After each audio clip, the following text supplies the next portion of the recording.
যেহেতু আপনি এক্সপোজ করেন এবার কিন্তু পর্নোগ্রাফির মামলা হতে পারে, আপনি তাকে যেহেতু ভয় দেখাইছেন যে কোনো মুহূর্তে আপনি এটা পাবলিশ করে দিবেন। আমার নাম হচ্ছে পান্থ।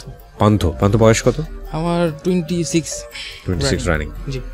আপনি আজকে যেই ভুলগুলো বা যে অপরাধগুলোর কনফেস এখানে করতে এসেছেন সিক্রেটসে, প্রয়োজন কি ছিল? মানে জেনে শুনে বুঝেই বয়সে এই বিষয়গুলো কেন আজকে মানুষের সামনে বলা দরকার? মানে এটা হচ্ছে একটা কাইন্ড অফ সতর্কতা আর কি। আমার বয়সে যারা আছে আমি জানি এটা 40% or 50% আমার এই যে যারা আছে তারা সবাই এই ক্রাইমের সাথে ইনভলভ আছে। এটা ক্রাইম বলা যায় আমার ক্ষেত্রে। যেহেতু আপনি নিজে কি এখন এই যে বিষয়টা নিয়ে আজকে কথা বলতে এসেছেন যে অপরাধ, এটা থেকে আপনি কি বের হতে পেরেছেন? হ্যাঁ, আমি 100% বের হয়ে গেছি, একদম ক্লিয়ার। ওকে ফাইন, আমরা শুরু করি তাহলে। জি জি বলেন। আমার জন্ম জেলা হচ্ছে কুমিল্লাতে। আমার বাবা ছিলেন বিডিআর ছিলেন আর কি, তৎকালীন তো বিডিআর, এখন বিজিবি রাইট। তো আমি আমার যখন 2.5 বছর বয়স ছিল তো আব্বু তখন মারা যায়। তো মারা যাওয়ার পর আমরা কুমিল্লা ক্যান্টনমেন্টে ছিলাম আর কি, আমার জন্ম ক্যান্টনমেন্টে। আমরা 1 ভাই 1 বোন। তো আব্বু মারা যাওয়ার পর আমরা চলে যাই গ্রামে। তো সেক্ষেত্রে আমাদের ফ্যামিলি অনেক ভালো ফ্যামিলি ছিল। তো আমার ফ্যামিলির আমার চাচা মানে যারা ছিল আমরা কি বলে একসাথে ছিলাম আর কি, মানে একসাথে ফ্যামিলি ছিলাম। তো সেক্ষেত্রে কাকারা আমাদের দায়িত্ব নিয়ে নিল। আমার আম্মাও নেক্সটে বিয়ে করার জন্য কোনো স্টেপ নিল না। তো সেক্ষেত্রে আস্তে আস্তে আমার বেড়ে ওঠা। আমার খুব বেশি মনে পড়ে একটা কথা, স্মৃতি, যেটা আসলে না বললেই নয়, কোথাও বলতে পারিনি, আজকে প্রথম বলছি। যখন আমি ক্লাস 1-এ ভর্তি হই আর কি, মানে আমার আব্বুকে খুব মিস করি। রিজন হচ্ছে এখানে যে যখন গ্রামে চলে যাই টোটালি, যাওয়ার পর যখন ক্লাস 1-এ ভর্তি হই গ্রামে একটা প্রাইমারি স্কুলে ভর্তি হওয়ার পর প্রথম দিন যে স্কুলটা মানে ক্লাস করতে গেলাম, তো সেদিন ক্লাসটা ছুটি হওয়ার পরে আমার ক্লাসমেট বা ফ্রেন্ড যারা ছিল তাদের সবার গার্জিয়ান আসছে ওদের রিসিভ করার জন্য, বাট আমাকে রিসিভ করার মতো কেউ আসে নাই। মানে এই মেমোরিটা আমি জীবনে কোনোদিন ভুলতে পারবো না। তো এই থেকে আর কি আমার আস্তে আস্তে বড় হওয়া। তারপর এখানে বেশি কিছু কাহিনী নাই। আমি যখন ক্লাস 10টা আমি শেষ করি লক্ষণপুর স্কুল থেকে, আমার গ্রাম থেকে শেষ করা হয়। তো তার সুবাদে আমার এলাকাতে বেশি ভালো পড়াশোনা হইতো না, দ্যাটস ওয়াই আমি কুমিল্লাতে শিফট হই। কয় ভাই বোন ছিলেন আপনারা? আপনি একাই? আমি 1 ভাই 1 বোন। আপনি বড় ছিলেন? না আমি ছোট। আপনি ছোট ছিলেন, ওকে। তো কুমিল্লা শহরে আমি শিফট হই আর কি কিছু ভালো টিউশনি নেওয়ার জন্য, যাতে কোন ক্লাসে থাকা অবস্থায়? ক্লাস 10 রাইট, ওকে।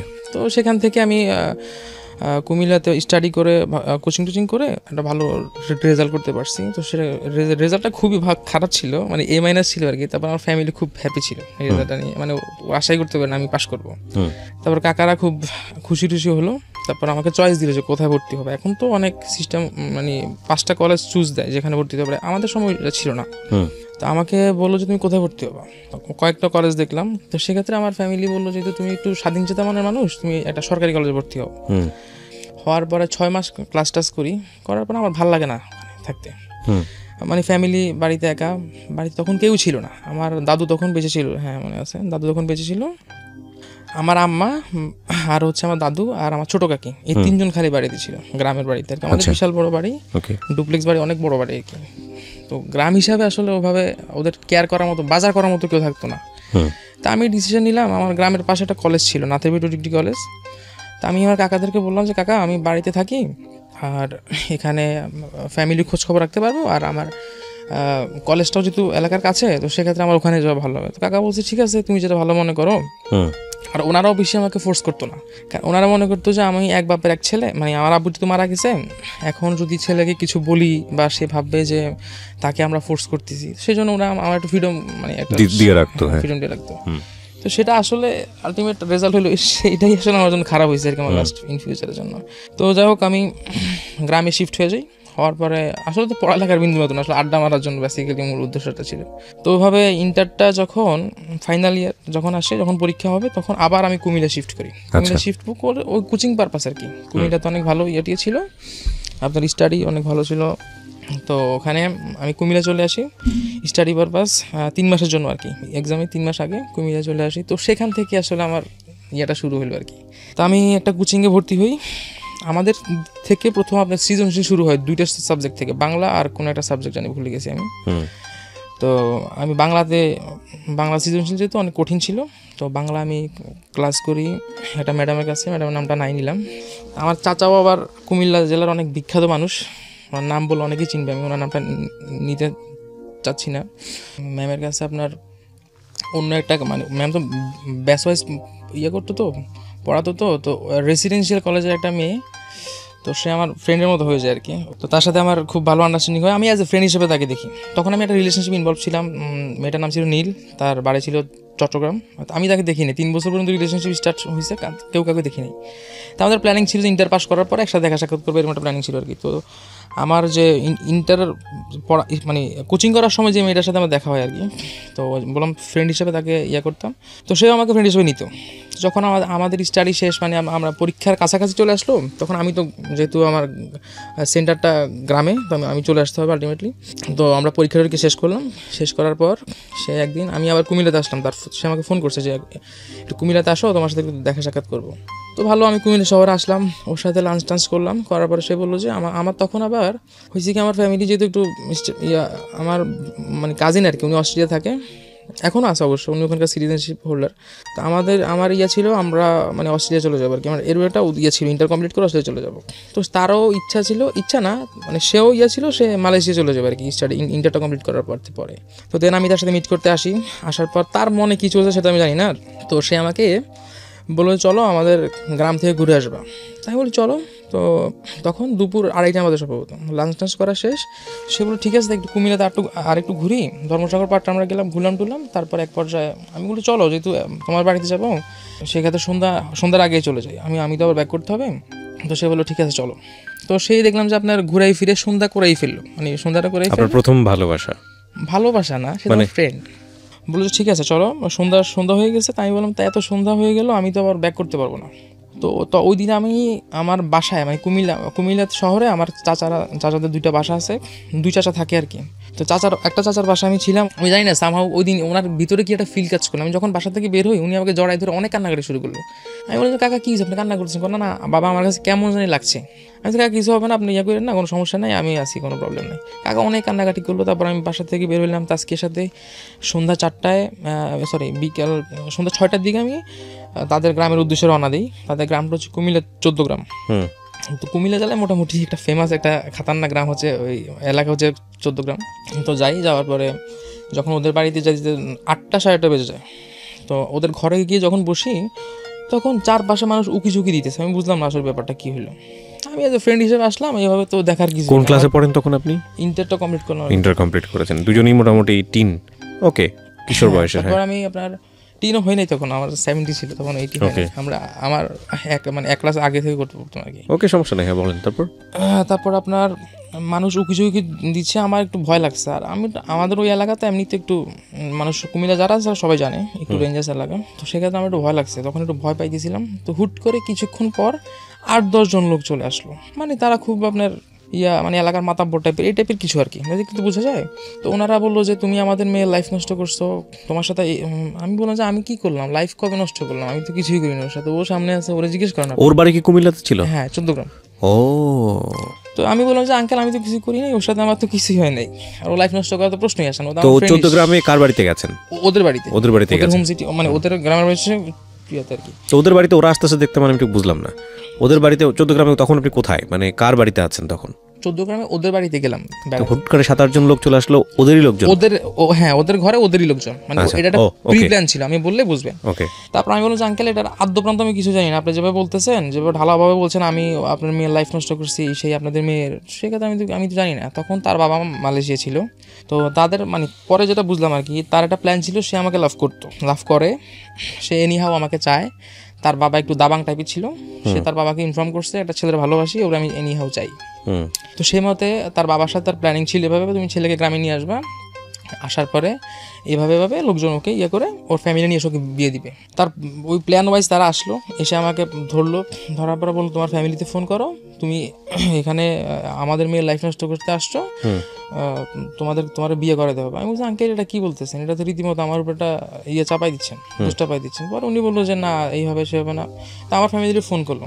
আমার সবচেয়ে ব্যর্থতা তো হচ্ছে এখানে যে তখন থেকে শুরু আর কি, তখন থেকে আমি রিয়েলাইজ করতে শুরু করলাম আমার ফ্যামিলি কোনো কিছু আপনার ধরেন কেউ কিছু বললো আমার সম্পর্কে, কিছু জাস্টিফাই না করেই আমার মানে এটাকে আমাকে দোষী বানাই ফেলবে যে না পান্থ এই দোষটা করতে পারে, পান্থ এই কাজটা করতে পারে, পান্থ দ্বারা সম্ভব।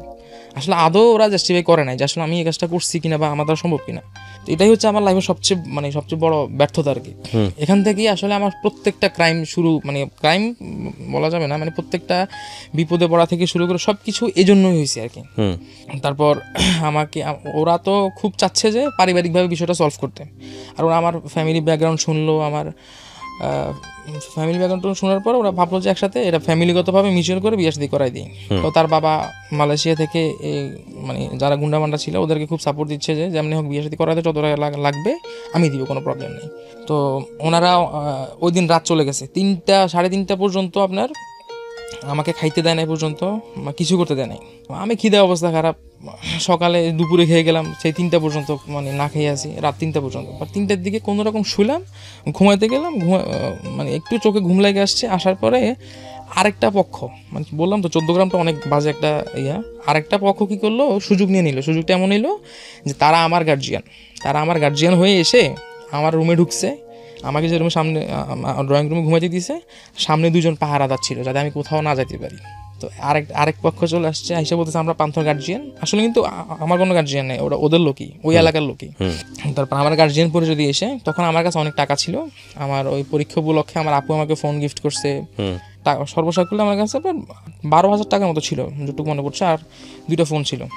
তো ওই লোকগুলো ঢুকেই আমার কাছ থেকে আমার ফোন, আমি বলছি এরা আমার ফ্যামিলির লোক, আপনারা কে বলছে? আমি তো ওনাদেরকে আজকেই প্রথম দেখলাম। পরে ওনারা অনেক ধাওয়াধাওয়ির চেষ্টা করলো, ওই লোকগুলো ধরতে পারলো না। যাই পরদিন হইলো কি, ওরা ওই এলাকাতে একটা বিচার বসলো এভাবে, যেহেতু আমার মানে ফ্যামিলি থেকে কেউ আসবে না, তো সেক্ষেত্রে তাদের এলাকা আপনার আর কি, আপনার কী বলবেন, চেয়ারম্যান ওইভাবে কাউকে মানা হয় না, একটা মাতাব্বর আছে আর কি। মাতাব্বর যাই বলে তাই হবে, চেয়ারম্যানের কোনো কাজ নাই।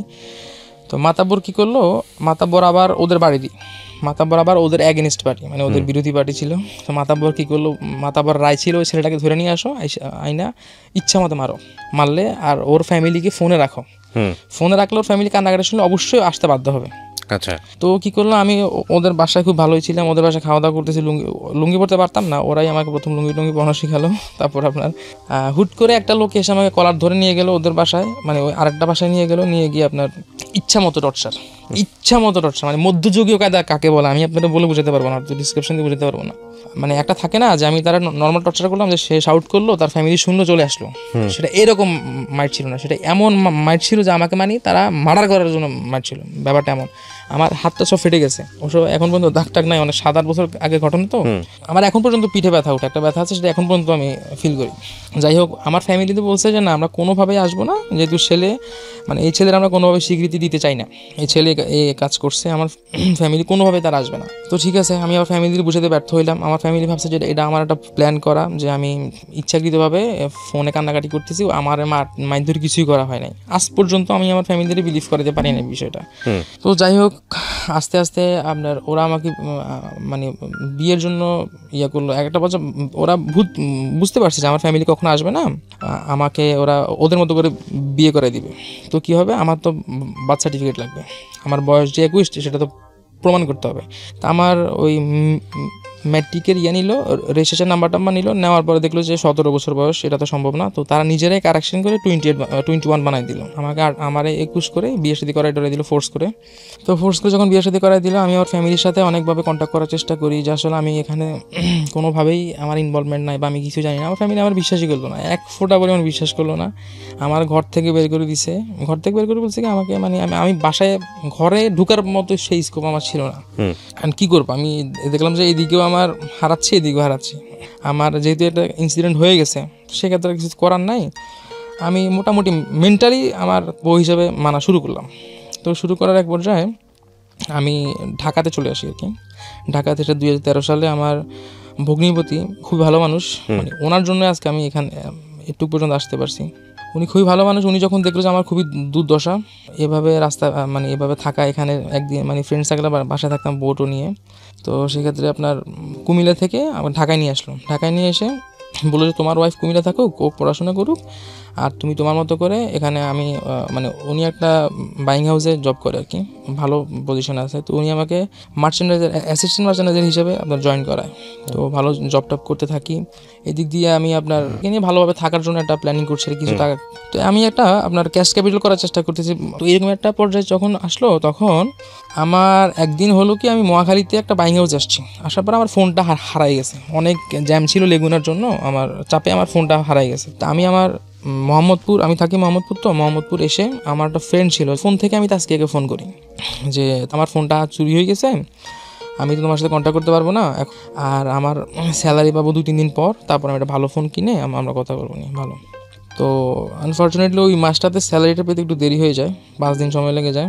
তো একটা সময় দেখা যায় যে যখন অফিস থেকে আসার পর ওরা বেশি সময় দিতে পারতাম না, বিকজ ওই মার্চেন্ডাইজিংয়ের ইয়েটা এত ছিল যে আমি খুব আপনার হার্ডওয়ার্ক করতে হইতো অনেক, যেহেতু কাজ মানে প্রাইমারি স্টেজে, আর ইন্টার পাস করে একটা ছেলে মার্চেন্ডাইজিং জীবনে ঢুকতে পারে না, কোনোভাবেই সম্ভব না। তো আমি যেহেতু দুলাভাই ছিল, তো আর আমার যিনি এজিএম ছিল ওনার সাপোর্টে আমি ঢুকতে পারছি। তো আমার অ্যাম্বিশন ছিল আমি কাজটা শিখবো।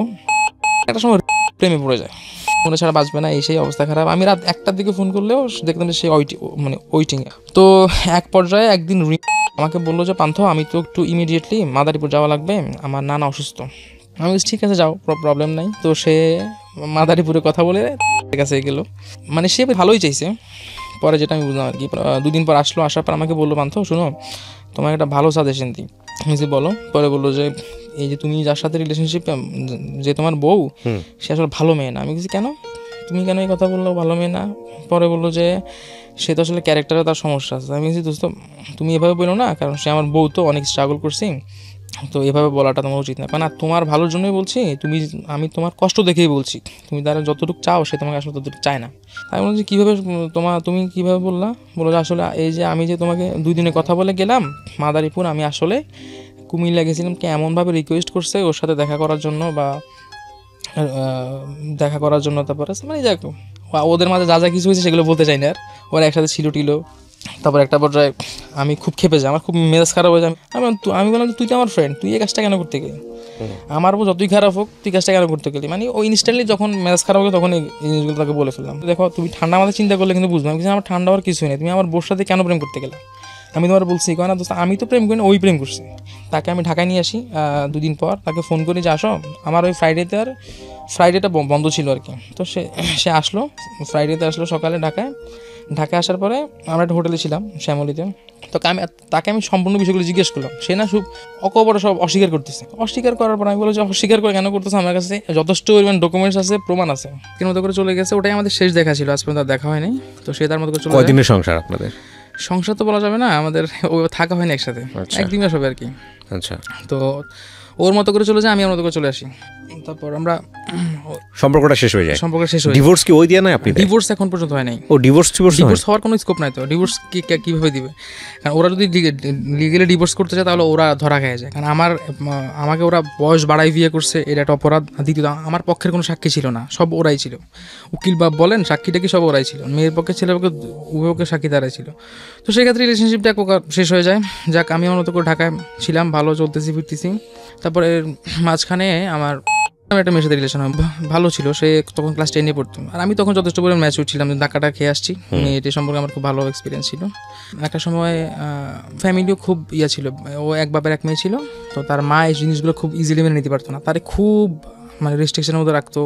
সে কোথায় যায় না যেত, মানে তার ইচ অ্যান্ড এভরি অ্যাক্টিভিটিস তারা ফলো করতো। তো একদিন 31st নাইটে সে তার কাজিনদের সাথে সেলিব্রেট করতে গিয়ে একটু হালকা ড্রিঙ্কস করে ফেলার পরে সে আমার নাম বলে বাসায় চিল্লা ফেলা শুরু করে, পান ফাইলে বিটে বলা শুরু করে। তারপর তার মা বুঝে ফেলে যে তার মেয়ে কোনো রিলেশনশিপে আছে। তারপর উনি ওকে মানে একটু ছেড়ে দিল, দেখে মেয়েটা কি করে।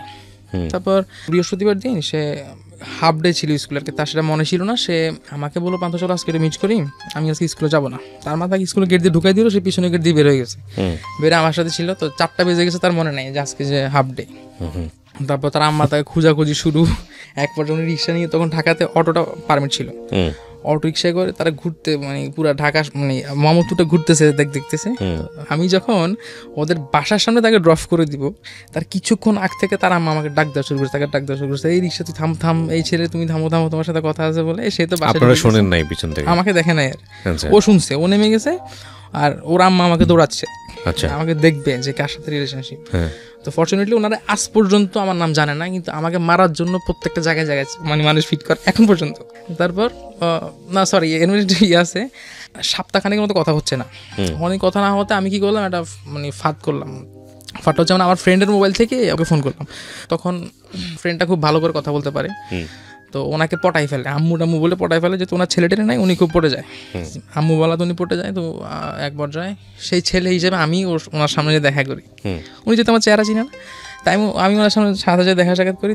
তারপর যাই হোক এক পর্যায়ে উনি অনেক কিছুদিন পর জেনে যায় যে এই পার্সনটা আসলে আমি, ওনার ছেলে হিসেবে যে ছেলেটা আসছে সেটাও আমি আলিফ নাম করে ওনার সাথে কথা বলতাম আর কি।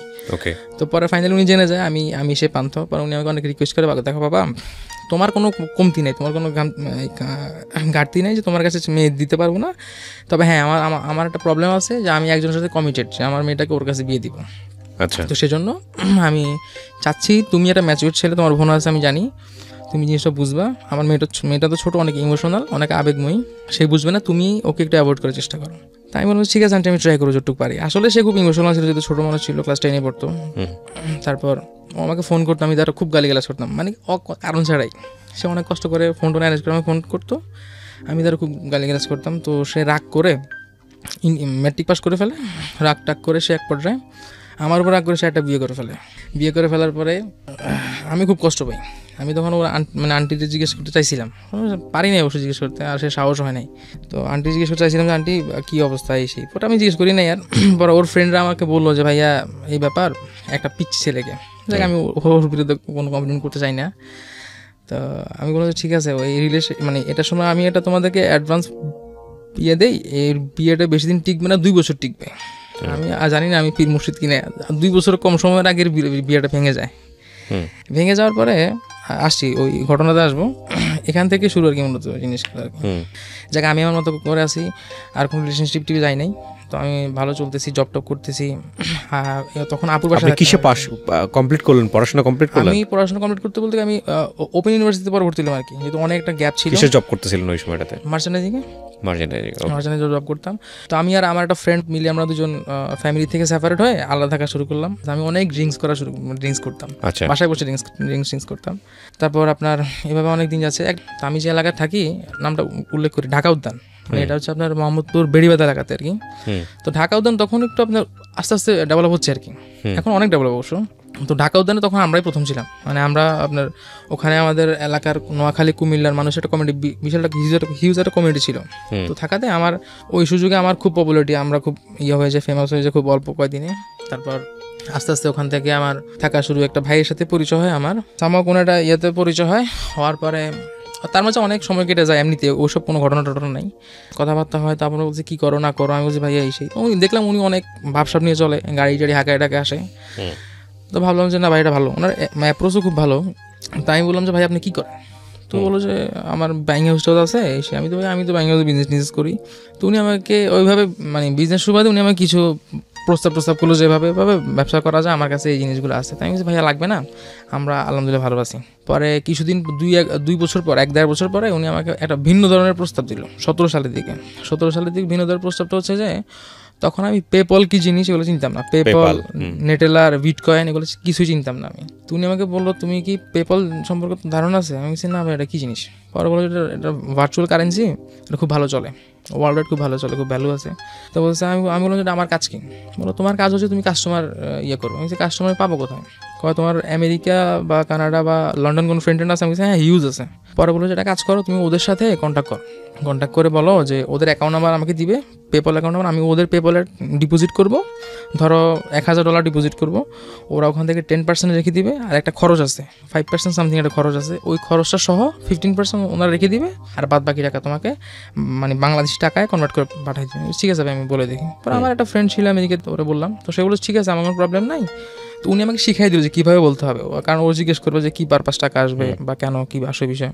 তো উনি বললো যে তুমি বলবা যে আমার ভাইয়া একটা মানে আমেরিকান একটা কোম্পানি থেকে করছিল, কী বলে মানে একটা সফটওয়্যার ডেভেলপ করছিল, তো তার এখন করছে, ওনাকে পেমেন্ট দিবে, কিন্তু বাংলাদেশে তো পেমেন্ট বাংলাদেশে তো অ্যাকাউন্টে পাঠাবে আর কি, বুঝতে পেরেছি।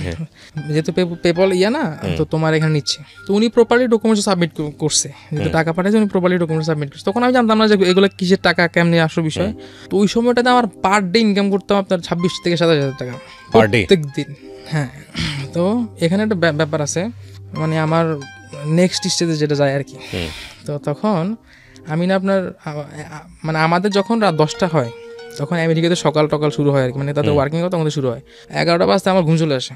এরকম 2-3 দিন আমি টাকা মিস করলাম, 15-16 মানে 20-22 হাজার টাকা আমি মিস করলাম। তো আমার একটু খারাপ লাগছে। আমি ভাইকে বললাম ভাইয়া আমি তো পারতেছি না, ঘুম চলে আসে, আমি পারি না। উনি বললো যে একটা জিনিস আছে কিন্তু খাইলে তো তুমি ঝামেলা পড়ে যাবে। আমি তো ভাই কী জিনিস?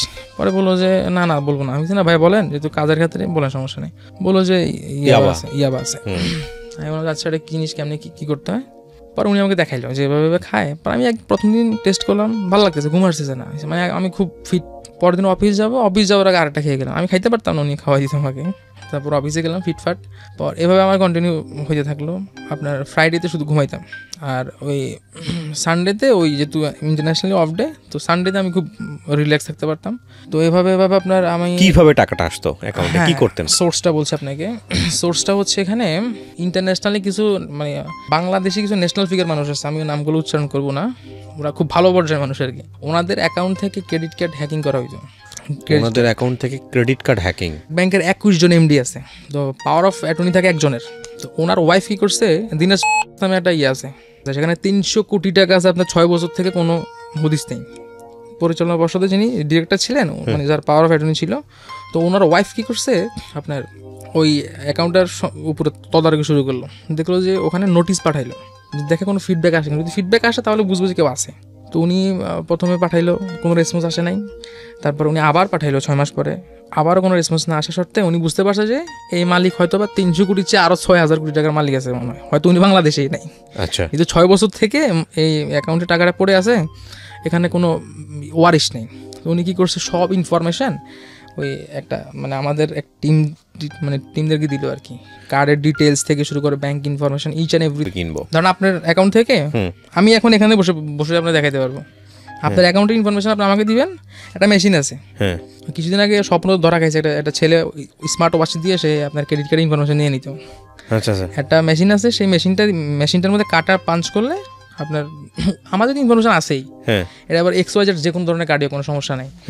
শুধু এটা যে কার্ডের উপর যে কালো একটা থাকে না, ওই পেপারটা খালি আমরা ওই ইনফরমেশন অনুযায়ী আপনার এই পেপারটা আমরা বসে নিতাম। এই যে এই কালো দাগটা আমরা বসে নিতাম। আচ্ছা আচ্ছা, এখানে সব ইনফরমেশন থাকতো। এবার সাদা কাঠ হোক যাই হোক, কাটার দরকার নেই আমাদের, শুধু আমাদের এই জিনিসটা দরকার। তা আমরা ওই মেশিনটাতে পজ করতাম। পজ করার পরে আপনার ওখান থেকে আমরা টাকা নিয়ে যেতাম আমাদের ওয়েবসাইটে নিয়ে গিয়ে ওখান থেকে আমরা ডলার কিনতাম আর কি। পেপল, পায়োনার কিনে আমরা, যেহেতু আমাদের এখানে 1 পয়সা ইনভেস্ট নাই। এমন একটা সময় গেছে 2017 সালে, আপনি আমার ওই আইডিটা বন্ধ হয়ে গেছে, আমি আপনার এখনই দেখাইতে পারতাম। 17 সালে আমি পুরা বাংলাদেশে আমি আপনার করতাম, পেপল মার্কেটটা আমি ডমিনেট করতাম।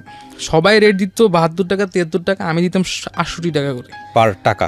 হ্যাঁ, মানে পার ডলার 68 টাকা করে দিতাম। তখন আমেরিকা ছেড়ে আমি বাংলাদেশে ব্যবসা শুরু করলাম। তো একদিন চা খাচ্ছি আমার মহল্লাতে বসে সন্ধ্যায়। তো ওইরকম এক মানে ভাইয়া ছিল, পেপলের বিষয়ে কথা বলতেছি। তো উনি খুব ভদ্রলোক, ওনার এমনি দেখা সাক্ষাৎ হয় কিন্তু কথাবার্তা হয় না। পান্থ ভাই আপনার সাথে একটু কথা ছিল, সাইডে আসবেন কিছু বলেন। বললো যে আপনি পেপল ডলার কত করে সেল করেন? আমি কিছু কেন আপনার লাগবে নাকি? বললো যে হ্যাঁ আমার তো প্রতিদিন লাগবে, $10,000 করে লাগবে। আমি কিছু ভাই এটা তো সম্ভব, সমস্যা নেই, পারবো। পরে বললো যে ঠিক আছে, আপনি আমার আজকের জন্য ইনস্ট্যান্ট তখনই আজকে আপনি আমাকে $5,000 দেন। আমি চিন্তা করলাম আল্লাহ, আমি $1,000 সেল করতে আমার খবর হয়ে যায়। উনি $5,000 নিচ্ছে একসাথে। পরে উনি $5,000 নিয়ে গেল। $5,000 নেওয়ার পরে আপনার এরকম উনি কন্টিনিউসলি নিচ্ছে আমাদের কাছ থেকে। তো ওখান থেকে আমি মানে আমার যে ভাইয়া উপরে যে বস, ওনাকে দিতে হয় 40 টাকা করে, সরি 50 টাকা করে ওনাকে দিতে হয়। বাকি টাকা আপনার, পার ডলার থেকে আপনার বাকি সব টাকা আমার। তো এভাবে হতে হতে আপনার আমার এরকম সময় গেছে যে প্রত্যেকদিন আমার 26,000, 22,000, 23,000 এভারেজ থাকতো। তো আমি রোজার মাসে হিউজ টাকা কামাইছি, এক মাসে অনেক টাকা কামাইছি। আর এদিক দিয়ে খাওয়া মানে অ্যাডিক্টেড হয়ে গেলাম পুরা। পাওয়া টাওয়া চায় না আমি যদি জানতাম আর কি। তখন আমি যতটুকু জানতাম যে ঢাকাতে আমার পাইতে খুব কষ্ট হইতো আর কি। ভাইয়া অ্যারেঞ্জ করতো, ভাইয়ার লিঙ্ক আপ ছিল, উনি যেহেতু অনেক ভালো লেভেলের লোকজন, ওনার ভালো লিঙ্ক আপ ছিল, তো উনি অ্যারেঞ্জ করে ফেলতো। আর আমি একলা কিন্তু পারতাম না। তো গ্রামে যখন গেলাম আমি চিন্তা করলাম যে এটা অকল্পনীয় বিষয়টা চিন্তাই করা যাবে না, ইয়াবার বিষয়টা চিন্তাই করা যাবে না। গ্রামে আমি দেখে চিন্তা করলাম যে না, গ্রামে তো আরও বেশি ইজি আমার জন্য। আমাদের ঘর থেকে আপনার টাকা দিলে আমাকে ইয়াবা দিয়ে দিচ্ছে। গ্রামে আমাদের যে গ্রামে আমরা আপনার গাড়ি পার্কিং করে যাইতে হয় মিনিমাম 1 থেকে 2 কিলোমিটার আগে পার্কিং করে পর আমরা এইরকম ভাবে মাদক ছড়াই গেছে অনেক হিউজ গ্রামে, প্রত্যন্ত গ্রাম অঞ্চল। না আমাদের গ্রামে বললাম না আমি আপনাকে, গাড়ি আপনার আধা কিলোমিটার 1 কিলোমিটার আগে পার্কিং করার পর আমাদের বাড়িতে ঢুকতে হয়, এরকম রাস্তাঘাট কাছাকাছি আর কি। তো সেখানে যাওয়ার পর আমি যাক পাইলাম, গ্রাম থেকেও খুব ভালো একটা এফোর্ট নিতে পারলাম। তারপরে ওখানে ওই বিজনেসটা বেশি দিন কন্টিনিউ হয় না, কারণ আমার এসব অবৈধ টাকা সহ্য হয় না। পরে দেখা গেল কি আমি যতটুকু ইনকাম করছি তাছাড়া 3-4 ডাবল আমার মানে ইয়ে হয়ে গেছে, ক্ষতি হয়ে গেছে। তারপর আমি রিসার্চ করলাম যে এটা করা তো অবৈধ, এটা চাইলে কি সরকার ধরতে পারে না? কোনো সরকার পারে, কিন্তু ওই ধরনের বাংলাদেশের টেকনোলজি আইটি নলেজ এখন পর্যন্ত ডেভেলপ করে নাই। আচ্ছা, এটা ওর ভাষ্য, কিন্তু হ্যাঁ চলেন তারপর। আমার ভাষ্য না, আমি এটা প্রমাণ করবো আপনি কিছুক্ষণ পরে। আবার মানে আমার তো আরও আছে, তো আমি যেহেতু সাইবার ক্রাইম রিলেটেড আমার ঘটনাগুলো। তারপর আপনার আমি কিছুদিন পরে এটা নিয়ে থামে গেলাম যে এটা করা সম্ভব না, আমি এটাতে পারবো না। তারপর আমি এক পর্যায়ে আপনার এটা ছেড়ে দিই। ভাইয়ের সাথে যোগাযোগ ছিল, বাট আমি এইসব বিষয়ে কথা বলতাম না। সামা ওনারাও আপনার আবার আরেকটা ব্যাপার ছিল সেখানে, এটা হয়তো বা বাংলাদেশে কিছুদিন আগে ধরা গেছে, সময় টিভি কিছু চ্যানেলে দেখাইছিল জাল ডলার, যেটা আপনি দেখায় একটা আমেরিকান লোক থাকবে বা কালার নাইজেরিয়ান থাকবে, ওরা এসে আপনাকে একটা ব্ল্যাক পেপার দেখাবে যেখানে ডলার আছে। এটা নিয়ে ইন্ডিয়াতে একটা হয়েছিল অনুষ্ঠান হয়েছিল, সেখানে দেখাইছিল একটা ফ্যামিলি পুরো ডিস্ট্রয় হয়ে গেছে। এগুলো মূলত মাস্টার মাইন্ড হচ্ছে ইন্ডিয়ানরা, বাংলাদেশে ওরা ইউজ করে। আচ্ছা, তো আমার ভাই আমার অফার করছে তোমার কাছে কি ডলার আছে? আমি বলছি হ্যাঁ ভাই আমার কাছে একটা ডলার আছে। আমার আপুর কাছে একটা $100 ছিল। তো বলছে ডলারটা নিয়ে সেটা ম্যাজিক দেখাবো। আমি বলছি কি ম্যাজিক ভাইয়া? ও ভাইয়া আবার কিন্তু অল ইন ওয়ান, মানে উনি আন্ডারওয়ার্ল্ডের মানে অবৈধ লাইনের উনি মানে বস, ওনার কাছে কোনো বৈধ কাজ নাই। তারপর উনি বললো যদি $100 থাকে তুমি নিয়ে আসো। আমি নিয়ে আসলাম $100। রাশিয়ান না কোন একটা কি একটা নাগরিক ছিল, ওনার নাম কি হ্যারি জানি। হ্যারি ওনার বাসায় আসলো, আসার পর বলছে ঠিক আছে ডলারটা দাও। ডলারটা দিলাম, দেওয়ার পর উনি একটা ছোট্ট মানে ডলার সাইজের একটা পেপার উপর রাখলো। পেপারটা খুব কালো রেখে উনি কি একটা মেডিসিন দিল, দেওয়ার পরে দেখলাম যে এটা আরও $100 হয়ে গেছে। তো এরকম করে হ্যারি আমাকে অনেকগুলো আপনার ডলার মানে দেখালো যে এগুলো আমার কাছে আছে, যদি কোনো কাস্টমার থাকে আমি 50% কমে আমরা ছেড়ে দিব। আমি বললাম যে ভাই এটা প্রসেসিংটা কেমন, মানে এটা কীভাবে কিনবো বা কীভাবে আমি বলবো কাস্টমার অ্যারেঞ্জ করবো। পরে বললো যে তোমার যদি কোনো বড় লোক আমার রিলেটিভ থাকে তো সেক্ষেত্রে তুমি ওদেরকে বলো যে করতে, এখানে ইনভেস্ট করতে, এভাবে দেখাও, প্রসেসিংটা দেখাও। পরে আমি সব কিছু হেঁটে দেখলাম যে ওনাদের প্ল্যানিংটা হচ্ছে কি, এটা তো আসলে ডলার বলতে কিছুই নেই, নাহলে এত ডলার ওরা এয়ারপোর্ট থেকে আনবে কীভাবে? এয়ারপোর্ট থেকে পাস করতে কোনোভাবে পসিবল না। আমি বুঝলাম বাংলাদেশের এয়ারপোর্টের সিকিউরিটি সিস্টেম লো, ও যে দেশ থেকে আসছে সে দেশের সিকিউরিটি তো হাই, তাহলে সে পাস করলো কীভাবে? ওরা দেখলাম যে এটা টোটালি ফেক, কিছুই না, আপনার শুধু বন্ডামি। আপনার এই ডলারগুলো কাগজ, আর ওরা যে মেডিসিন মানে আপনার ডলারের নাম মাত্র দাম রাখে 50%, আর মেডিসিনের দাম রাখে ওই ডলার আছে 3-4 গুণ। তো লাভ নাই, লস না, যে নিচ্ছে সে তারই লস, সে কাগজ পাচ্ছে, ডলার তো পাচ্ছে না। আচ্ছা, একটা ক্রাইম পেট্রোল হয়েছিল এটা নিয়ে, একটা ফ্যামিলি পুরো আপনার হয়ে গেছে, হাজব্যান্ড ওয়াইফ। তখন আমি রিয়েলাইজ করলাম আল্লাহ এটা তো সেই ঘটনা। তারপরে আপনার আমি পরে টোটালি সাইড থেকে সরে আসলাম। আমি আল্লাহ অনেক বাঁচাইছে। আমার অনেক ফ্রেন্ডরা ছিল যে অনেক ওয়ার্নিং দিল, ইনফ্যাক্ট আমার 1.5 লাখ টাকা একজন লোক মেরেও দিছিল। এসব সব মিলে আমি চিন্তা করলাম আমার ফ্রেন্ডরা আমার ওয়ার্নিং দিল যে ভাই একবার পড়ে গেলে পুরো বিপদে পড়ে যাবেন। আপনি ছোটোখাটো কাজ করতেছেন, পরে ভাববে যে আপনি মাস্টার মাইন্ড, পরে আপনাকে ঝামেলা। পর আমি ওই দিক থেকে আস্তে আস্তে সরে গেলাম। তো যেহেতু আমি অ্যাডিক্টেড হয়ে গেছি, তখন আমার ফেসবুকে একটা ফ্রেন্ড ছিল, 4-5 বছর আগে থেকে ফেসবুকে অ্যাড ছিল। 2016 সালে 25শে মার্চ তখন আমি মিরপুর যাবো আর কি কোনো একটা কাজে। তো সেখান থেকে আমাকে শ্যামলী থেকে আমাকে 2জন পুলিশ ধরলো, ধরে আমাকে আপনার সাইডে নিয়ে বললো আপনার সম্পর্কে না, আপনাকে আমরা চেক করবো। ঠিক আছে, ইউ ক্যান চেক মি, আমার কোনো সমস্যা নেই। আমি একদম খুলে গেলে দিচ্ছি যে আপনারা চেক করেন, কোনো সমস্যা নেই। তো ওনারা দেখলো যে ওখানে অনেক পাবলিক ভিড় হয়ে গেছে, ওনারা এক পর্যায়ে আমাকে চিপে ঢুকে ফেলছে, একটা হোটেলে ঢুকে ফেললো। ঢুকে আমার পকেটের মধ্যে 20 পিস আবার ঢুকে দিয়েছে, এমনিতে ঢুকে দিয়েছে পকেটে। হ্যাঁ, এসআই ছিল। আমি বললাম যে দেখেন ভাই আপনার কোনো গায়ে হাত দিবেন না, আমার গায়ে হাত দেওয়ার কোনো দরকার নেই। আপনারা যা চান যদি বলেন যে আমি আন্ডারটা খুলে পর্যন্ত দেখাবো, কোনো সমস্যা নেই, বাট আমার গায়ে হাত দিতে পারবেন আপনারা, আমি সব দেখাবো আপনাদেরকে। তার মধ্যে কনস্টেবল মানে যে গাড়ি ড্রাইভার ছিল, সে আপনার হুট করে মানে পিছন থেকে সে আমার পকেটে হাত ঢুকে দিয়েছে, পিছনের পকেটে হাত ঢুকে বলছে এই যে আপনার পকেটে 20 পিস ইয়ে পাইছি। আমি বলছি আপনি কেমনে জানেন এটা ভিতরে 20 পিস আছে? 19 পিস থাকতে পারে, 18 পিস থাকতে পারে, আপনি কেমনে শিওর হয়ে বলছেন এটার ভিতরে 20 পিস আছে? তো হোটেলের মধ্যে বসে আমার হাতে হ্যান্ডকাপ পরাই ফেলছে। আসলে সত্যি কথা বলতেছি ভাইয়া, আমার ফ্যামিলি এখন পর্যন্ত বিলিভ করে না, আমার কাছে আসলে তখন কিছুই ছিল না। আচ্ছা, কিছুই ছিল না, আমি একদম পুরো ইনোসেন্ট ছিলাম তখন, কিছুই ছিল না তখন আমার কাছে, তখন আমি ইয়াবা খাইতাম না। যাক, তো ওনারা, আমি তখন কী করলাম, আমার যেহেতু বললাম আমার এক কাকা পুলিশের ভালো পর্যায়ে জব করে, তো আমি ইনস্ট্যান্টলি ওনাদের সামনে বসেই আমার কাকাকে ফোন করে ফেলছি, আমি যাতে মানে আমাদের কনভারসেশনগুলো কাকা যাতে শুনুক। উনি ওই পুলিশ আমার কাছে টাকা যাচ্ছে যে আপনি কী দিতে চান, আমি বলছি ভাই আপনারা তো আসলে আমার কাছে পান নাই, মিথ্যা তো বলে লাভ নাই, আপনারা জানেন আমিও জানি, আর আপনারা কী চান, আমার ফ্যামিলি পর্যন্ত যাইতে চাই না, আর যদি যাই তাহলে কিন্তু আপনার ঝামেলায় পড়ে যাবেন। পরে আপনি কী দিতে চান, আমি বলছি যে আমি কী দেবো আপনাকে, আপনি বলেন। আমি বলি আপনার 2,000 টাকা দিয়ে আপনি চলে যান। উনি বললো যে উনি 50,000 টাকা চাই। আমি বললাম আপনি 50,000 টাকা যে নেবেন, এটা লিগেল হইতে নিলে আমার ভালো লাগতো, আমার কাছে যদি থাকতো আমি আপনি 50 না 1 লাখ টাকা দিতাম, আমার সমস্যা ছিল না, আমার কাছে তো পান নাই, আপনি কেন নেবেন? তখন আমি একটা দামি ফোন ইউজ করতে, আমি ভাই আপনার ফোনটা রেখে দেন, আমি ফোনটা ছাড়াই নিব আপনার কাছে টাকার বিনিময়। উনি বললো যে না হবে না। তার মাঝে আমি আমার কাকাকে ফোন দিয়ে ফেলছি, আমার কাকা হ্যালো করতেছে, তো উনি হুট করে আমার হাত থেকে, আমার চাপ লেগে ফোনটা লাউড স্পিকার হয়ে গেছে, তো উনি আমার হাত থেকে ফোনটা টেনে নিয়ে গেছে। এসআই যিনি ছিলেন, টেনে নেওয়ার পরে উনি যখন দেখলো যে হেডকোয়ার্টারের নাম্বার, উনি সঙ্গে সঙ্গে আমাকে মানে আমার ফোনটা বন্ধ করে ফেললো, ওনার ফোনটা সুইচ অফ করে ফেললো, আবার ওই আমার থানা যে থানা নিবে সে থানার ওসির ফোনটা সুইচ অফ করে ফেললো। তারপর আমাকে যথারীতি বললো যে তুমি তো অনেক বেয়াদব ছেলে, এই সেই, তোমাকে ভাবছিলাম যে অল্প মানে ইয়ে করে ছেড়ে দিবে, কিন্তু তুমি এমন পর্যায়ে নিছো যে তোমাকে আমার এখন মানে জেল খাটানো ফরজ হয়ে গেছে। হ্যাঁ, বললেন ভাই এটা কী বলতেছেন আপনি, আমি একজন নির্দোষ মানুষ, আপনি আমার এইভাবে জেল খাটাবেন, আমার কাছে কিছু পান নাই আপনি, আমার অপরাধ ছিল, আমি খালি ফোন করছেন, আমি ফোন করবো না, আপনি তো যে টাকা চাচ্ছেন সে টাকার জন্য হলে তো কেউ একজন আসতে হবে। তো উনি বললো যে ঠিক আছে তুমি ফোন করো, তুমি পুলিশ হেডকোয়ার্টার ফোন করলা কেন? আমাকে থানায় নিয়ে গেলো। তো আমার চাচা সারা রাত ধরে ওই জোনের এসআইয়ের বিরুদ্ধে ফোন করছে, কেউই ফোন ধরতেছে না, সারা রাত উনি ফোন ধরে নাই। তারপর আমাকে যখন গারদে ঢুকে ফেললো, আমার লাইফের প্রথম গারদে ঢুকে আর কি। এখন যারা ওই বয়স্ক কনস্টেবল ছিল, সিনিয়র কনস্টেবলরা বলছে বাবা তোমাকে দেখে তো খুব ভদ্র ঘরের সন্তান মনে হয়, আমার তো খুব সন্দেহ লাগতেছে। আমি আঙ্কেল আসলে আমার কাছে কিছু ছিল না। বাবার আমরা তো বুঝি এগুলো, কী করবো, কিছু করার তো নাই, আমার তো ক্ষমতা নেই, আমার টপকায় যাও। যাই হোক, গারদে ঢুকানোর পরে মানে কি যেটা বাজে অবস্থা, খুব গরম ছিল, মার্চ মাস ছিল, তো শুধু ফ্যানটা আমার দিয়ে ঘুরাই দিবে এর জন্য আমি 2,000 টাকা দেওয়া লাগছে। আমার বাসায় ফোন করছি, আমার বাসায় ফোন করবো সেজন্য আমি 500 টাকা দেওয়া লাগছে। আপনার ওই যে সেন্ট্রি থাকে না, সেন্ট্রিকে বাসায় ফোন করবো শুধু কথা বলার জন্য, রাইট? হ্যাঁ, আমি সেন্ট্রিকে 500 টাকা দিলাম, আমি কিছু উপায় নাই তো আর আমি আগে থেকে আমি ওর ফ্যামিলিতে ফোন করার কোনো ইচ্ছাই ছিল না, কারণ আমার ফ্যামিলি যদি শুনে যে পুলিশ ধরছে তাহলে ভাববো আমি অপরাধী। কারণ আমি আবার বললাম না যে সে ছোটোকাল থেকে আমার বিশ্বাস করেন, আমি জানি না সেটা কেন, সেই ছোটোকাল থেকে একদম সেই ফুটবল খেলা থেকে শুরু করে এখন পর্যন্ত, তা আমি ফ্যামিলি ফোন করতে চাই নাই। তো বাধ্য হয়ে পরে চিন্তা করলাম, মানে ওনারা এমনভাবে মামলা সাজাইছে যে আমার কাছে 50 পিস ইয়াবা, এটারে মেবি রিকভারি বলে, মেবি রিকভারি 50 পিস ইয়াবা পাইছে, হেরোইন পাইছে, গাঁজা পাইছে, এইরকম লিখে মামলা সাজাইছে। এখন যিনি আমাকে ধরছে যে এসআই, ওনার ডিউটি শেষ হচ্ছে 8:30টায়, আমি গারদে ঢুকছি 5:30টায়, উনি আমাকে রেখে আবার চলে গেছে ডিউটিতে। তো আমি 7টার দিকে আমি মানে আর পারছি না, আমি আমার আপুকে ফোন করছি যে আপু এই ব্যাপার, আমার পুলিশে ধরে নিয়ে আসছে, আমি সত্যি কিচ্ছু করি নাই।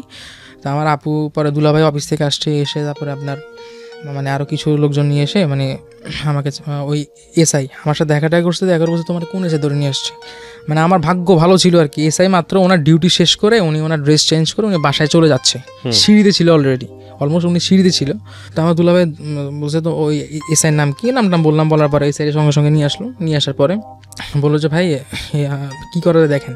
পরে এসআই কী করলো, আমার ফোন থেকে জিনিসটাকে মানে কি মানে মানে বলতে খারাপ লাগতেছে, আমি আইনটা অনেক রেসপেক্ট করি, মানে আমাদের বাংলাদেশের লটাই নষ্ট হয়ে গেছে, ডিস্ট্রয় হয়ে গেছে, কেউ লর প্রতি রেসপেক্ট রাখতে চায় না।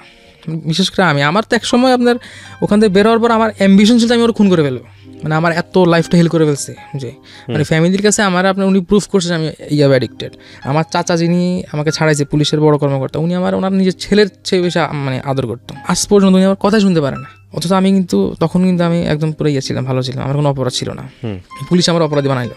যাক, ফ্যামিলির কাছে তখন ফোন নিয়ে কি করলো এসআই ফোন নিয়ে আপনার ওই আমার কিছু নাম্বার ছিল, ওই নাম্বারে উনি টেক্সট করছে যে 20 পিস মাল নিয়ে 30 পিস মাল নিয়ে আসতেছি, এরকম করে উনি টেক্সট করে আমার দুলাভাইকে দেখাই দিচ্ছে, দেখেন আমরা তো আপনার শালারে ধরছি, আপনি বলতেছেন আপনার শালা বলতেছে আপনার শালার কাছে কিছু ছিল না, যে মেসেজগুলো কী বলেন ব্যাপারটা বুঝছেন আপনি? মেসেজে কয় দেখেন এই মেসেজগুলোই তো প্রমাণ করে যে সেই ইয়াবা খায়। তো দুলাভাই তো আর আমাকে ওইভাবে কিছু বলা টলে না, আর আমিও ছোটোবেলা থেকে কেউ শাসন করতো না, দুলাভাই খুব সম্মান করি, এখন পর্যন্ত অনেক সম্মান করি, ওনার সামনে আমার সত্যি বলতে গেলেও আমার মিথ্যা হয়ে যায় জিনিসটা। ধরেন আমি একটা সত্যি কথা বলতে যাবো, ওনার সামনে গেলে আমি থ করি, উনি ভাবে যে না আমি মিথ্যা কথা বলতেছি, মানে ওনাকে আমি এত রেসপেক্ট করি স্টিল নাও। ওই বিষয়টা গেলো, তো ফ্যামিলির চোখে আমি অপরাধী ছিলাম, তাকে আমি এটা প্রমাণ করতে চাই না যথারীতি, আগের মতো প্রমাণ করতে গেলে ব্যর্থ হবো, সেটা ব্যর্থতা ট্রাইও করি নাই। তো ওকে আমি যখন পছন্দ করতাম, অনেক আগ থেকে পছন্দ করতাম, ফেসবুকে আমার সাথে রিলেশনশিপ ছিল, ওই যেটা লং ডিস্টেন্স ছিল, আমার একটা গ্যাপ ছিল, তো ওকে আমি যখন বললাম সে বললাম আমার তো বয়ফ্রেন্ড আছে। তাই বলতে ওকে সমস্যা নাই, যদি কখনো তোমার মানে সিঙ্গেল হও আমাকে বইলো, অসুবিধা নেই, আমি তোমার আছি। তো একটা সময় আপনার এটা 2018 সালের দিকে, 18 সালের এপ্রিল মাসে সে আমাকে নক করে যে এই ব্যাপার না, আমার তো মানে আমার নক করা শুরু করে, তার মানে আপনার গ্র্যাজুয়েশন কমপ্লিট হয়ে যায়, আমি যেহেতু বাইং হাউস লাইনে আসি, তো সেও টেক্সটাইলে পড়তো আর কি, তো সে ফ্যাশন ডিজাইনিং কমপ্লিট করছে। তা আমাকে বললো দেখো পান্তো কোনো জব টব হয় কিনা, তো এবার তার সাথে কথা স্টার্ট করলাম। তারপর বললাম যে তোমার বয়ফ্রেন্ড কী অবস্থা, বলছো না এইসব ওর কথা বললো না, এই সেই তোমাদের কুমিল্লার ছেলেরাই খারাপ, ওরা ভালো না, আমার রিলেশনশিপ ব্রেকআপ হয়ে গেছে। তাই আমি ঠিক আছে এবার আমার বিষয়টা একটু চিন্তা করো, কনসিডার করো। সে চিন্তা করলো, তারপর আমাদের রিলেশনশিপটা সামাও হয়ে যায়। এপ্রিল মাসের 12 তারিখে আমাদের ফাইনালি 8 তারিখে আমাদের রিলেশনশিপটা হয়ে যায়। ওরা খুব ভালোই চলতেছে, ও আর আমি খুব ভালোই চলছি। তো আমি একটা সময় মানে খুব ওর প্রতি খুব অ্যাডিক্টেড হয়ে যাই। আমি ওই তার মাঝে আমার ব্যাড হ্যাবিট যেগুলো ছিল, নেশা পানি, ওগুলো পুরো আমি মানে পুরো একদম ফ্রেশ মানে ছেড়ে দিছি পুরো। তারপর ওর প্রতি খুব আমি অ্যাডিক্টেড হয়ে যাই, মানে 24 আওয়ার্স আমি তার সাথে মিনিমাম আপনার 18 ঘন্টা তো কথা বলতাম। আমি 18 ঘন্টা ফেসবুকে কানেক্টেড থাকতাম, অথবা হোয়াটসঅ্যাপ যাই হোক যেভাবে থাকতাম। থাকার পর ওর সাথে খুব ভালো সম্পর্ক চলতেছে, সে আমার খুব রেসপেক্ট করতো, বিকজ আমি ওই কোনো খারাপ ইঙ্গিত কখনোই দিতাম না, এটা হচ্ছে আমার একটা জিক আর কি। তো তাকে আমি আপনার এবার আমাদের রিলেশনশিপ কন্টিনিউ হচ্ছে। তো ঈদের আগে, কোরবানি ঈদের আগে সম্ভবত 18 সালে কোরবানি ঈদের আগে তার সাথে আমার ফিজিক্যালি একটা হয়ে যায় আর কি, আমার বাসায়। হওয়ার পর তখন আমি তার প্রতি আরও বেশি মানে আমার অ্যাডিকশনটা বেড়ে যায় আর কি। আমি তাকে আরও বেশি ভালো লাগা শুরু হয়, ভালো লাগতে সে বাড়ি চলে যায়, আমি খুব মানে কান্নাকাটি করি তার জন্য, ঢাকায় কবে আসবা এই সেই। তারপর ফাইনালি সে ঢাকায় আসলো, সে বলতে তুমি কান্নাকাটি কেন করতেছো, আমি তো আর মরে জানি, তুমি তো ছেলে মানুষ, এসে বলে আমাকে টিচ করলো আর কি। ঢাকায় আসলে আমাদের রিলেশনশিপটা কন্টিনিউ হইলো। তা আমি তার প্রতি এতটাই অ্যাডিক্টেড হয়ে গেছি, আমি তো মোহাম্মদপুর থাকতাম, সে থাকতো মিরপুরে। আমি একটা সময় আসছে যে আমি মিরপুর চলে গেলাম। মিরপুর আমার নানুর বাসা ছিল, নানুদের বাড়ি ছিল, তো নানুরা থাকতো দুবাইতে আর কি, নানু দুবাই থাকতো, আর মামা উনিও দুবাই থাকতো, আর ছোটো একটা মামা আছে উনি খালি বাংলাদেশে থাকতো আর কি, আর আমার মামি থাকতো বাংলাদেশে। তো নানাদের বাড়ি চলে যাই, ওখানে থাকা শুরু করি। একটাই কারণ, আমি জবও ছেড়ে দিয়েছি এর মধ্যে, কিন্তু খুব প্রত্যেক দিন খুব দেখা সাক্ষাৎ হইতো, অনেক ভালো ওদের মানে আন্ডারস্ট্যান্ডিংটা আরও বেশি বিল্ড আপ হয়ে গেল। এখন কি হলো, সর্বসাকুল্য হলো কি, আমার তো জব টব তো নাই আর, এখন প্রত্যেকদিন দেখা করতে হলে তো একটা টাকা পয়সার ব্যাপার আছে। তো আমার ওই ব্যাকআপটা আর থাকতো না, আমার মনে ছিল না আসলে যে রিলেশনশিপ তো শুধু হবে না, নিজেদের একটা ফিউচার আছে। আমি আসলে কোনোদিন অ্যাম্বিশন, আমার কোনো অ্যাম্বিশন ছিল না, আমি অ্যাম্বিশন লেস ছিলাম। কীভাবে কী করতে হবে মানে ফ্যামিলি সম্পর্কে, মানে আমাকে সব কিছু বুঝাইলো, লাইফ সম্পর্কে বুঝাইলো যে কীভাবে থাকতে হবে। এই ঝগড়াটা হয় আপনার মুক্তিযুদ্ধ বিমান বাহিনী জাদুঘরে, ওর সাথে আমার এই বিষয় নিয়ে কথাবার্তা হতে থাকে। মানে আমি ভুলটা আমারই ছিল, আমি একটা মেয়ের সাথে কথা বলছিলাম আর কি, তো আমার কাছে খুব গিল্টি ফিল হচ্ছে যে আমি আসলে না জানি একটা মেয়ের সাথে কথা বললাম। তো বিমান জাদুঘর আমি তাকে বললাম আমি তোমার একটা কথা বলতে চাই, তুমি জিনিসটা খুব পজিটিভলি নিবা। সে বলেছে বলো, কোনো সমস্যা নাই। আমি বলছি আমার অনেক আগের একটা ফ্রেন্ড, কলেজ ফ্রেন্ড, আমার সাথে তার কথা হইলো।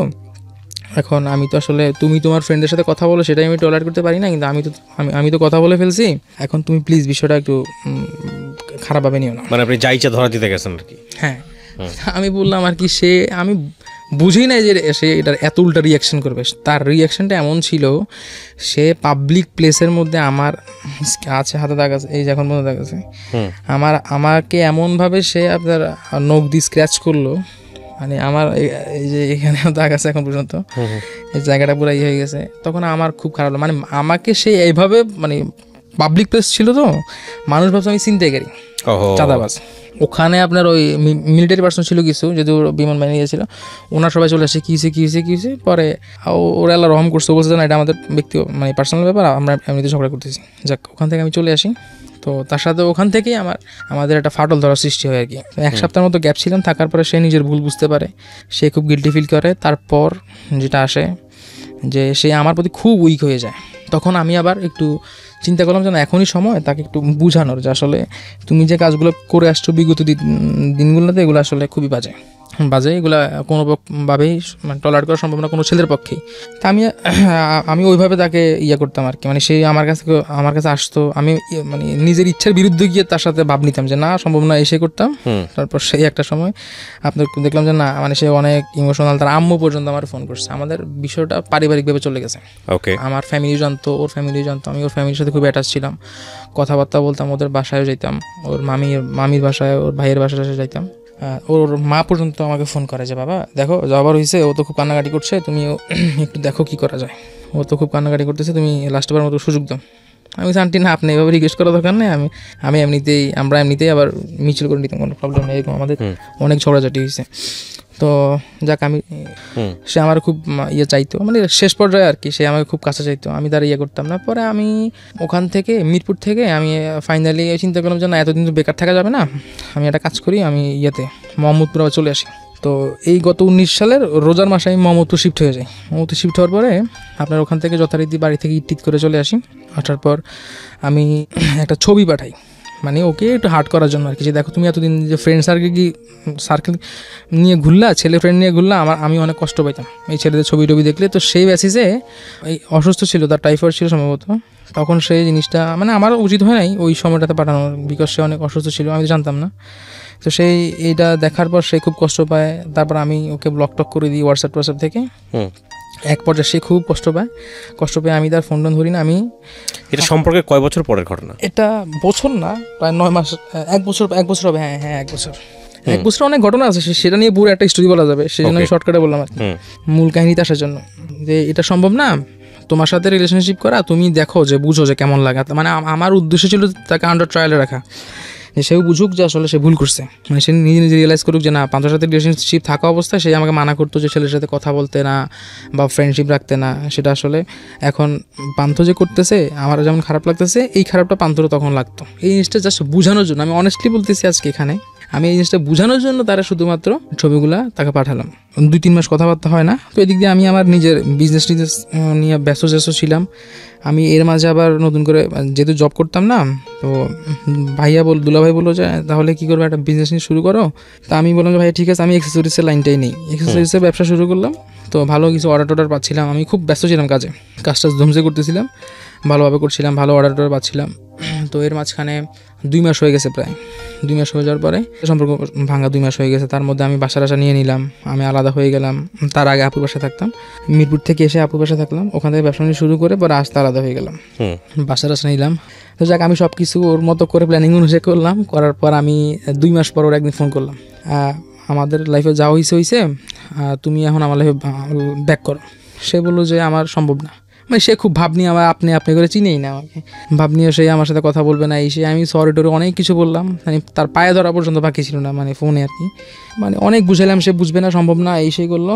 পর আমি একটা সময় রাগ হয়ে তাকে বললাম যে দেখো আমার কাছে আমাদের কিন্তু অনেকগুলাই আছে, ভিডিওস আছে, স্টিল ফটোস আছে, সেগুলো কিন্তু আমি বাইরে মানে তোমার এলাকার মানুষকে দেখাই দিব, যেহেতু তোমার এলাকার অনেকের সাথে আমার অ্যাটাচ আছে, আমি কিন্তু সবাইকে দেখাই দিব। মানে আলটিমেটলি আপনি তাকে ব্ল্যাক করছেন, তার কিছু না, ওকে জাস্ট ওয়ার্ন করছি আর কি, যে এটা আমি করতে পারি। ইটস নট ওয়ার্ন, এটা হচ্ছে আলটিমেটলি তার কিছু ছবি আপনার কাছে আছে, মানে হলো স্পেশাল মোমেন্টের ছবি, যারা শ্রোতা আছেন তারা বুঝে নিয়েন।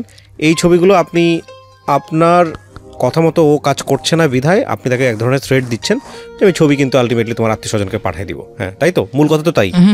যেহেতু আপনার আমার বিষয়টা তার ফ্যামিলি পর্যন্ত জানতো। জি, তারপর তো আমি বললাম দেখো তো তুমি জাস্ট একটা ছবি তাকে আমি দিলাম।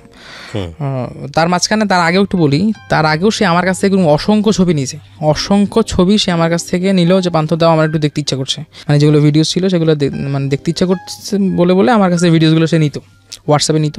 তো এক পর্যায়ে ওই অনেক আগের, যেহেতু এটা হচ্ছে আপনার 2019 সালের জুন জুলাই আগস্ট সেপ্টেম্বর মাসের দিকে ঘটনা বলতেছি আর কি আমি। তারপর ওই সময়টাতে আমি তাকে বললাম আর কি, যদি তুমি এরকম না করো তাহলে আমি তোমার ফ্যামিলিকে দেখাই দিব। যাক ওই তখন দেখলাম যে না, সে কোনোভাবেই আসবে না, এরকম ছবি দেওয়ার পর সে কোনোভাবে আসবে না। তারপর আমি এক পর্যায়ে তার আশা ছেড়ে দিলাম, যে না হবে না, আর এরকম করে আমি আমার মতো করে আবার লাইফ লিড করা শুরু করলাম। আমি আমার লাইফে আসি, আমি আমার বিজনেসের দিকে ফোকাস করা ট্রাই করতেছি, যদিও এত ভালো বুঝতাম না, তারপর ফোকাস করার চেষ্টা করতেছি শেখার জন্য। সেদিকে ফ্যামিলির সাথে অনেক ভালো আন্ডারস্ট্যান্ডিং হয়ে গেছে, যেহেতু ফ্যামিলিও বিষয়গুলো জানতো। জানুয়ারি মাসের শুরুর থেকে শুরুর দিকে খুব ভালো কথা বলা শুরু করলো। অনেক দিন পর, হঠাৎ 2 মাস পর আমি বললাম যে কী রে, যে মেয়ে আমার 2 চোখে দেখতে পারে না, এত গালিগালাজ করলো সে আমাকে হোয়াটসঅ্যাপে, এখন সে আমার সাথে হুট করে কেন উইলিংলি এত কথা বলার চেষ্টা করছে। আমি জিনিসগুলো খুব পজিটিভলি নিতে পারি নাই। এক পর্যায়ে সে আমার সাথে খুব ভালো ভালো কথা বলছে জানুয়ারি মাসের প্রথম থেকে। তারপর সে আমাকে একদিন বলে যে তোমাকে স্বপ্নে দেখছি, আমার ইচ্ছা করতেছে তোমার সাথে দেখা করতে। তো আমি বললাম যে ঠিক আছে, আমি তো ফ্রি থাকি, আমার যে কাজগুলো করে তো প্রেশার থাকে না, চলো আমরা একটা ডেট ফিক্সড করে আমরা মিট করি। পরে সে বললো যে ঠিক আছে কবে করবো বলো। পরে আমি তাকে বলি যে তাহলে আমরা কোনো একটা শনিবার দিন মিট করি। তো সে আমাকে বলছে তুমি বলো কোথায় দেখা করবা, তোমার কোথায় হলে তোমার সুবিধা হয়। তো জিনিসটা খটকা লাগে যে মেয়ে বাসা থেকে বের হইতে পারে না, আপনার সে আমাকে মানে বাসা থেকে বের হইতে পারে, সে আমাকে অপশন দিচ্ছে যে আমার অপশন মতো সে আসবে। তখন আমার ডাউট লাগছে। তারপর আমি জিনিসটা এত এক্সট্রিম লেভেলে ভাবি নাই যে সেটা কি হতে যাচ্ছে। তারপর আমি বললাম যে ঠিক আছে অ্যাজ ইউজুয়াল আমরা যেখানে মিট করতাম মিরপুর 2 নম্বর, আমি সেখানে আসি, তুমি ওখানে আসো। ঠিক আছে, যেমন কথা তেমন কাজ। আগের দিন শুক্রবার রাত্রে কথা হইলো, শনিবার দিন তার সাথে আমার ছিল যে আমরা একসাথে লাঞ্চ করবো। 12টা সাড়ে 12টার দিকে ঘুম থেকে উঠলাম, উঠে তাকে ফোন করলাম। তো সে বললো যে 4টার দিকে আমাকে 3টার দিকে আমাকে মিরপুর থাকার জন্য, 2 নম্বর থাকার জন্য। তো আমি মিরপুর, আমার বাসা হচ্ছে আদাবর থেকে আমি মিরপুর চলে গেছি, কিন্তু সে 10 নম্বর থেকে 2 নম্বর আসতে পারতেছে না। তখন আমার মনে আর একটু খটকা লাগছে যে ব্যাপারটা মানে সামথিং রং। তখন তারপর আমি এত এক্সট্রিম লেভেলে রং হবে সেটা চিন্তা করি নাই। আমি ভাবলাম যে হয়তো বা সে হয়তো কোনো তার ফ্রেন্ড সার্কেল নিয়ে আসবে, এসে আমাকে একটু মাইটে দিবে, এরকম একটা ব্যাপার হতে পারে। যাক, আমি ফুট ওভার ব্রিজের উপর দাঁড়াইছিলাম। তো সে আসছে যথারীতি। আসার পরে তার সাথে আমার আই কন্টাক্ট হয়ে যায়। সে মিরপুর ফুট ওভার ব্রিজ থেকে অঞ্জন নামে একটা শোরুম আছে, 10 নম্বর থেকে আসতে ওদিক দিয়ে আসতে হয় আর কি। সে অঞ্জনের সামনে ছিল, তার চারপাশে 4-5 জন আপনার লোক ছিল আর কি, 4-5 জন লোক ছিল। তো তার সাথে যখন আমার চোখে চোখ পড়ে যায় তখন মানে লোকগুলো আসতে সরে যায়, মানে সে হাত দিয়ে ইশারা দিয়ে লোকগুলো সরে যাওয়ার পরে আমি তো তখন বুঝে গেছি যে সে সাথে করে পুলিশ নিয়ে আসছে। পুলিশ কীভাবে বুঝলাম, ওই সবগুলো লোকের পায়ে কেটস পরা ছিল, আপনার সবাই ক্লিন শেভ করা, মিলিটারি কার্ড দেওয়া। তো আমি বুঝলাম যে আসলে পুলিশ। পরে আমি বুঝতে পারছি, তখন আমি বুঝতে বাকি ছিল না। তখন আমি দৌড় দিলেও আমার গুলি করে দিত ওনারা, কারণ বিষয়টা এমনই ছিল।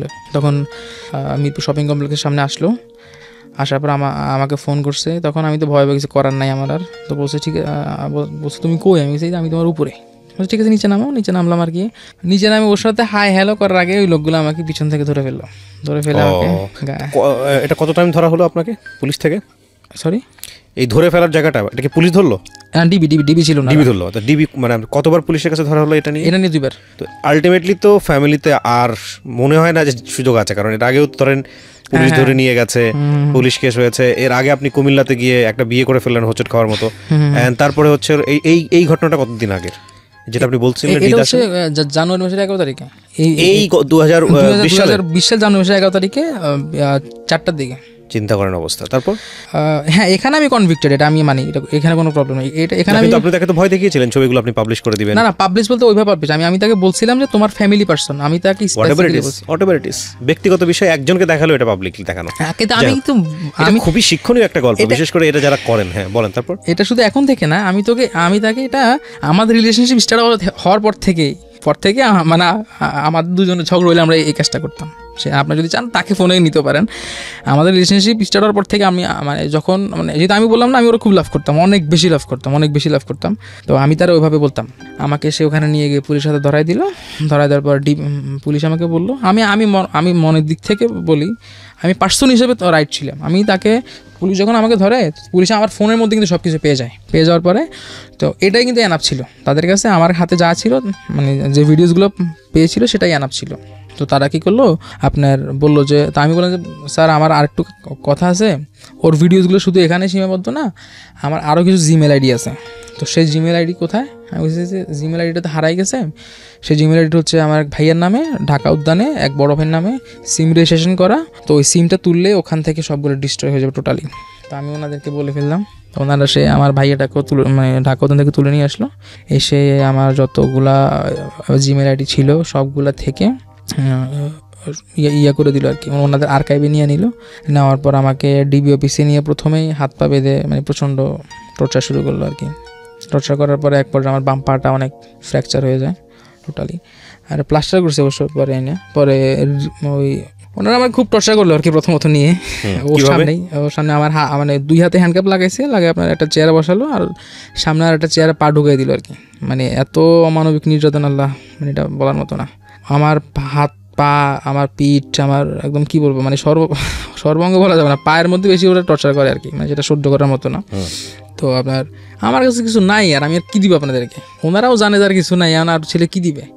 আমি বলেছি ভাই আপনি মারতেছেন কেন আপনারা, আমার কাছে যা পাইছেন তা তো নিয়েই গেছেন, আর আমি উইলিংলি আপনাকে বললাম যে আরও জিমেল আইডি আছে সেখান থেকে আপনি রিকভার করছেন, এখন তোমার কোনো রিজন নাই, আমার নাম মামলাটা করো না প্লিজ, তোমার ওর পায়ে পর্যন্ত পড়ে গেছি আমি, তো আমার নামে মামলাটা করো না প্লিজ, আমি চাই না তুমি, মানে আমার লাইফটা পুরো ধ্বংস হয়ে যাবে, আমার মার একমাত্র ছেলে আমি, আমার মার অনেক আশা আছে, আমি মাত্র আমি মাত্র কিছু একটা করে উঠতেছি, এই মুহূর্তে যদি আমি হোঁচট খেয়ে পড়ে যাই আমার ফ্যামিলি আমাদের তাকাবে না, বিকজ আমার ব্যাড রেকর্ড অনেক খারাপ, সেটা ফ্যামিলি তো জানে না যে আসলে আমি ওখানে দোষী না নির্দোষ, কিন্তু ফ্যামিলি জানে আলটিমেটলি আমি দোষী, প্লিজ আমার এই কাজটা করো না। আমার কিন্তু ছিলাম তারপর তার মন আমি গলায় দিয়ে পারলাম না, সেই আমার নামে মামলা করবে, বলছে না তোমার শাস্তি হওয়া উচিত। আমি বললাম যে কোন উদ্দেশ্যে শাস্তিটা হবে তুমি বলো, তোমার ফ্যামিলিতে পাবলিশ করছি, কাউকে দিছি আমি, কাউকে তো দিই না, জাস্ট তোমাকে শুধুমাত্র নাম মাত্র বললাম আমি, এই বলাটা যদি অন্যায় হয়ে থাকে, এই বলাটা যদি রেজাল্ট যদি এখানে হয়ে থাকে, এটা হয় তাহলে তো মানে আমার আসলে কিছু বলার নেই। তারপর সে তার মতো করে চলে যায়, আর আমি তো এখানে আপনার মানে পার ব্যথা বাঁচতেছি না, এত ব্যথা, তখন অনেক ঠান্ডা ছিল তো জানুয়ারি মাসে, বুঝতেই পারছেন, মানে পার এত ব্যথা, আমাকে তখন রাতে 11টাতে গারদে নিয়ে রাখলো, ডিবি অফিসে গারদে নিয়ে রাখার পর আমার খুব ভালো একটা এক্সপিরিয়েন্স হলো আর কি, সেখানে দুজন জঙ্গির সাথে থাকার একটা এক্সপিরিয়েন্স হলো আর কি, দুই পাশে দুজন জঙ্গি ছিল। তারপর এক পর্যায়ে আপনার আমাকে করা হলো আপনার ওখান থেকে পরের দিন 4:30টার দিকে আমাকে আবার উঠাইলো, তখন আমি আমার ফ্যামিলিকে ফোন করলাম আর কি, আমার আপুরও ফোন করে বললাম যে আপু এই ব্যাপার করছে, এখন আমার কী করে, আমার আপু বলতেছে মানে তুমি যেমনে পারো এখান থেকে, মানে ওনারা যা চায় 20-30 হাজার টাকা দিয়ে হইলেও ছুটে চলে আসো। তো এটা আবার ওনারা ডিবিদের একটা মানে পুলিশের সমস্যা হলে ওরা ফোন দিয়ে লাউড স্পিকার রেখে দেয়, লাউড স্পিকার রাখার কারণে ওই লোক মানে যিনি আমাকে ফোন করার সুযোগ দিয়েছে উনি বুঝতে পারছে যে আমি আমার বোনকে বলছি যে আপনি মানে আমার বোনে টাকার অ্যামাউন্টের কথা উল্লেখ করেছে, উনি বুঝতে পারছে, কিন্তু বুঝতে পারার পর উনি বলছে যে না এত কম টাকা হবে না, আরও বেশি টাকা লাগবে। আপনার ওই দিন রাত্রে মানে পরের দিন কথা ছিল যে আমার ফ্যামিলি থেকে কোনো একজন গার্জিয়ান এসে আমাকে নিয়ে যাবে, তো আমার ফ্যামিলি থেকে আমার মানে একটা কাকা গিয়েছিল আমাকে আনার জন্য, তো ওই কাকা যেহেতু ব্লাড কানেক্টেড কেউ না, তো ওই পুলিশরা কাকার কাছে আমাকে দেয় নাই, না দেওয়ার কারণে আমি ওই দিন রাত্রেও থাকা লাগছে। ইনফ্যাক্ট ওই ডিবির যে ওনাদের আমাকে কাউন্টার টেরোরিজম ইউনিট ধরে নিয়েছে, তো সাইবার ক্রাইমের যিনি বস ছিলেন ওনার সামনে উনি আবার আমাকে নিয়ে বললো যে তোমার কাছে কি কেউ ঘুষ টুস চাইছে নাকি, তুমি নাকি ঘুষ টুসের কথা বললা। আমি বলেছি যে স্যার কই না, আমি তো বলি নাই। বলেছে যে না তোমার কাকা পুলিশ হেডকোয়ার্টার জব করে, উনি তো বললো আমাকে ফোন করে বলছে তুমি নাকি তোমার কাছে নাকি ঘুষ চাইছে। পরে ওনারা যারা আমাকে বেসিক্যালি যারা আমার কাছে টাকা চাইছে ওনারাই বললো আর কি যে দেখো তুমি এই কথাটা বললো না, তুমি জাস্ট বলো যে তোমার সাথে আমরা এমনিতে কথা বলছি, তুমি যেমনি কাটাও আমরা যাতে কোনো বিপদে না পড়ি। পরে আমি ওনারা বললাম যে স্যার দেখেন আসলে বিষয়টা হয়েছে এমন যে আসলে আমি আমার বোনকে বলছি যে আপু এই যদি মামলাটা আমার নামে হয়ে যায় তাহলে আমি 7 বছর জেল খাটতে হবে, 5 লাখ টাকা জরিমানা দিতে হবে। তো আমার আপু শুনছে 5 লাখ টাকা ঘুষ দিতে হবে। তো ঠিক আছে আপু এই জন্য হয়তো বলছো ঠিক আছে তুমি তোমার কাকার কাছে এই কথাটা স্টেটমেন্ট দাও। পরে যা কাকার কাছে আমার আর কথা বলা লাগে নাই, আমার ওখান থেকে ওনারা করে দেয় আর কি। আমার ওই দিন রাত্রেও জেলে থাকা লাগে, যেহেতু আমার ওই লিগাল কোনো ব্লাড কানেক্ট কোনো গার্জিয়ান আসে নাই। তারপর দিন পুলিশরা আমার খুব হুমকি দিচ্ছে যে ওনারা আমাকে মানে মেরে ফেলবে, এই করবে সে করে ফেলবে টাকা না দিলে। চিন্তা করেন, অথচ ওনারা কিন্তু ওনাদের বসের কাছ থেকে ক্লিয়ারেন্স নিয়ে আসলো আমাকে দিয়ে যে টাকা দেওয়া লাগবে না, মানে সরি টাকা কেউ চাওয়া হয় নাই, ওকে এমনিতে করে দেওয়া হবে। কিন্তু কিছুক্ষণ পরে ওনারা হুমকি দিচ্ছে আমার কই জানি তোলাইখাল নিয়ে ইনকাউন্টার করে দিবে, এই করবে সেই করবে। ওনারা আমার নামে ইন ফিউচারে ওনারা বাদী হয়ে মামলা করতে পারবে, এরকম রাইটস ওনারা রাখে, মানে কাইন্ড অফ ব্ল্যাকমেল আর কি। তো ওনারা আমার ডিভাইস ছিল, ডিভাইসটা নিয়ে যায়, আমার জিমেল আইডি থেকে ফেসবুক আইডি সব কিছু তারা নিয়ে নেওয়ার পর তারা আমাকে আসার সময় কানে বলতেছে। ও পরদিন আবার দুলাভাই যায় আর কি, আমি 2 দিন মোট আমি ওদের থাকি, গারদে থাকি। 3 দিনের দিন আমার দুলাভাই যায়। দুলাভাই গিয়ে যেহেতু দুলাভাই স্ট্রং গার্জিয়ান, তো দুলাভাই গিয়ে হয়তো বা ওনাদেরকে কিছু একটা অ্যামাউন্ট দেয়, 1 লাখ টাকার মধ্যে দেয়, দিয়ে পর আমাকে ওখান থেকে নিয়ে আসে আর কি। নিয়ে আসার পরে ওই ডিবিরা যারা আমাকে অ্যারেস্ট করছিল ওনারা আমাকে কানে বলছে যে তুমি যে চলে যাচ্ছ যাও, সমস্যা নেই, তবে তোমার সাথে যে কন্ট্যাক্ট হয়েছে 3 লাখ টাকা, তুমি আমার 3 লাখ টাকা দেওয়া লাগবে। পরে আমি তো এখান থেকে বাইচে আসতে হবে। তো আমি বলছি ঠিক আছে এটা কোনো প্রবলেম না, আমি দিয়ে যাবো, সমস্যা নেই।